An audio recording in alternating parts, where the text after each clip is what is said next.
Today we're making a rainbow ankle sock or cuff down with a short row heel on a standard gauge knitting machine with ribber attachment.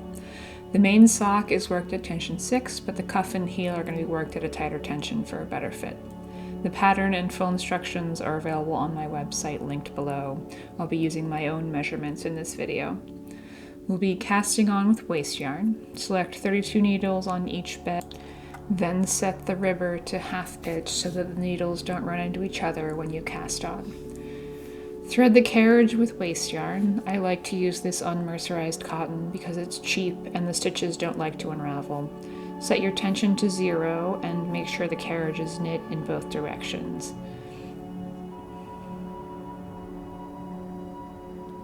Then hang the cast on comb and add some weight.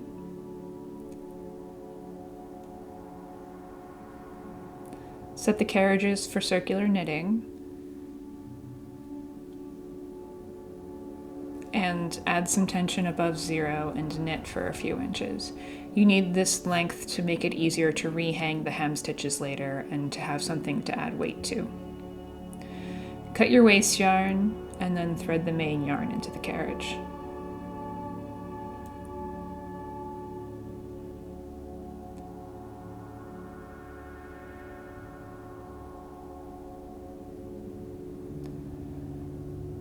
Set the row counter to 0 and the tension to 6 on both carriages. Knit 1 row. These looser stitches will be rehung later.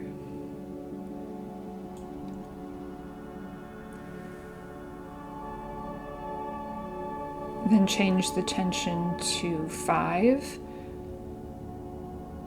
and knit to row count 40. 1 row of stitches is 2 passes of the carriage, so I'm working with row counts here to make it a little easier. Once you get to row count 40, remove the weights and the cast on comb. Drop the ribber down and bring your cast on edge up through the middle.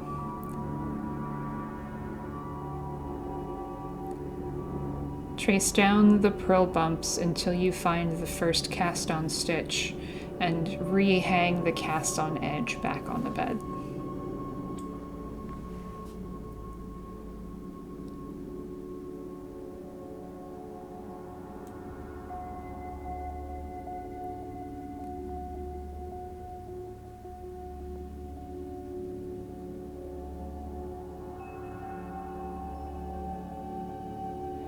The bottom bed is a little trickier because of the angle, so it's a 2-hand job.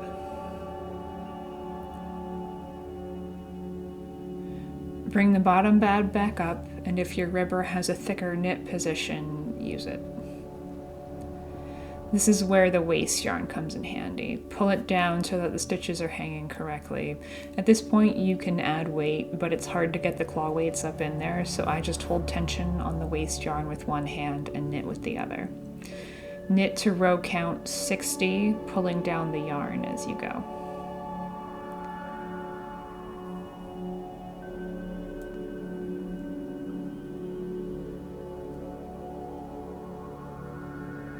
Once you get there, it's time to start the heel. The heel is worked on the main bed only, so drop the ribber and change out the sinker plate. Make sure to cancel circular knitting.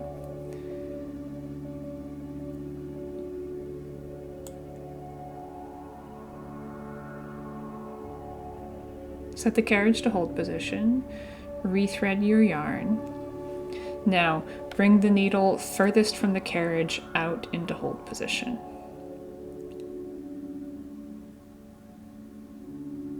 Then knit 1 row.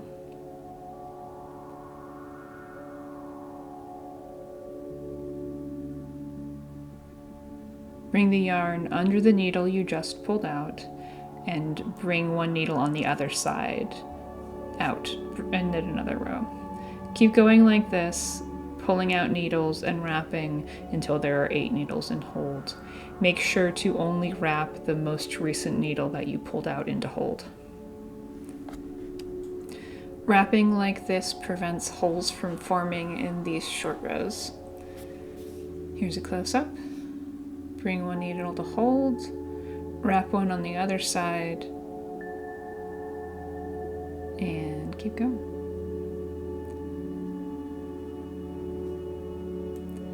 Attach weights to the pocket that's starting to form as you go. There's a lot of counting here.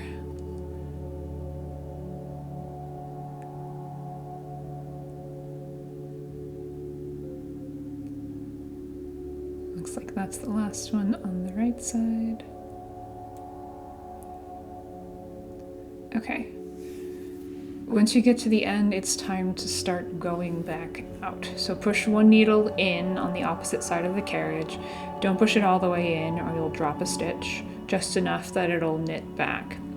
Keep going until all the needles are knit. Remember to move the weights as you go because this pocket just keeps getting bigger.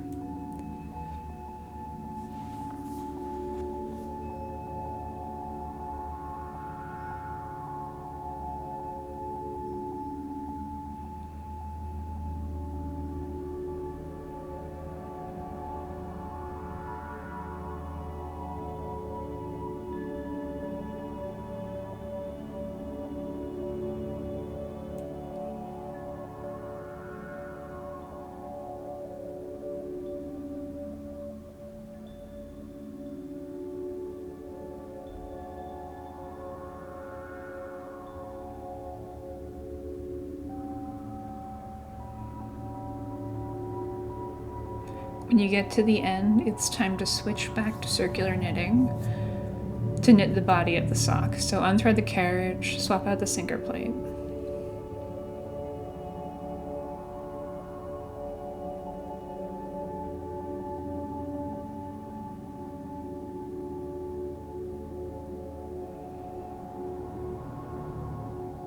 Thread the yarn, bring the bottom bed back up.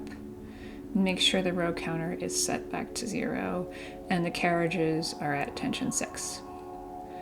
And then you knit to row count 130.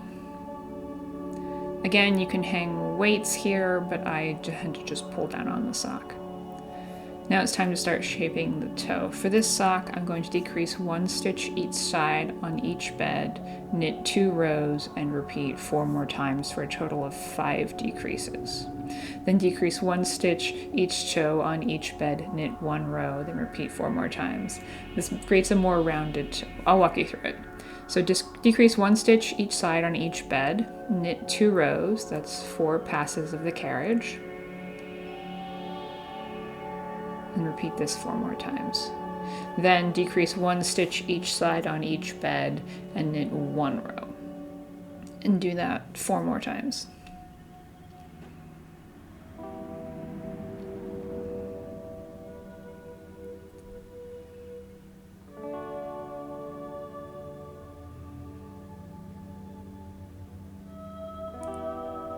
This is the final decrease at the tip of the toe.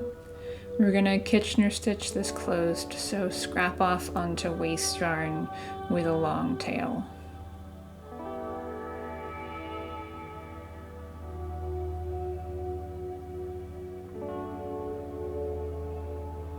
Thread your waste yarn into the carriage and knit a few dozen rows.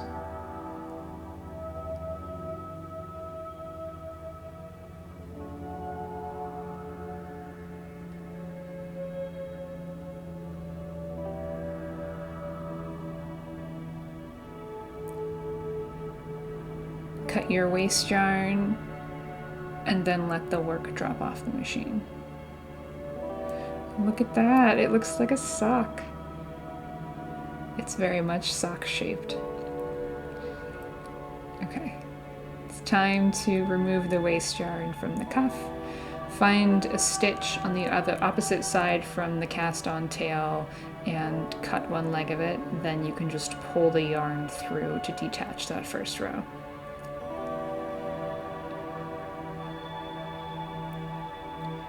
For the other half, find a stitch near the tail and cut one leg of it. Make sure to only cut the waste yarn and not your main yarn like I'm doing here.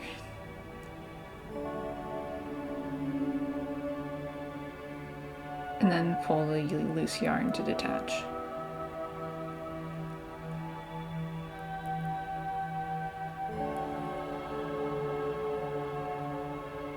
And sometimes the yarn breaks, but that's fine. Look at that, it's free. Okay, you have to remove the initial cast on to get to the toe. So let's Kitchener stitch this closed. Feed a loose end through to the inside of the waist yarn. Just fold it all back and then Kitchener stitch it closed. In through an old loop, out through a new loop, switch to the other side, in through an old loop, out through a new loop.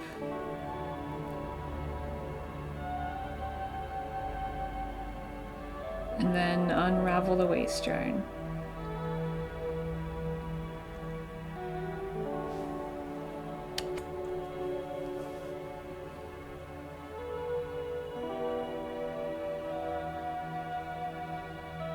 And you're pretty much done. Look at that seamless toe. You can see the lovely short row heel. I like the way that these stripes turned out.